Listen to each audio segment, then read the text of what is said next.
Hello అందరికీ. ఇక ఈ సీజన్ నుంచి నాకు తెలిసి ఉసిరికాయలు మార్కెట్లో బాగా అవైలబుల్గా ఉంటాయి. సో మనకి కనిపించినప్పుడు తెచ్చుకునేసి దాన్ని తొక్కైనా చేసుకోవచ్చు, లేదు అంటే అలా డైరెక్ట్గానైనా తినొచ్చు. కానీ డైరెక్ట్గా తినేలాగా ఇప్పుడు అంత టేస్ట్ ఉండట్లేదు. సో దానికోసమని తొక్కు దంచాలంటే మన దగ్గర రోళ్ళు ఉండవు కాబట్టి సిటీలలో ఇలాగ చిన్న చిన్న పీసెస్ చేసి తర్వాత అయినా తొక్కు చేసుకోవచ్చు. లేదు అంటే నేను దీన్ని ఇలానే పెట్టేసేసి దీంట్లోనే ఉప్పు కారం కలిపేసి గాలి వస్తుంది కదా విండోస్ దగ్గర, అక్కడ పెట్టామంటే ఎన్ని రోజులు పెట్టుకున్నా కూడా ఏం కాదనమాట. డైలీ ఒక 2-3 పీసులు తినచ్చు. ఒకవేళ మనకి ఫీవర్ అలా వచ్చి నోరు చేదుగా ఉన్నప్పుడు అలాగా తిన్నా కూడా బాగా ఉంటుందన్నమాట.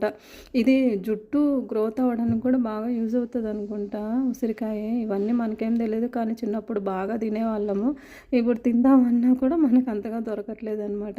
సో మీకు కూడా దొరికితే కనుక తెచ్చుకొని ఇలా ఒకసారి ట్రై చేయండి, చాలా బాగుంటుంది. Thank you for watching.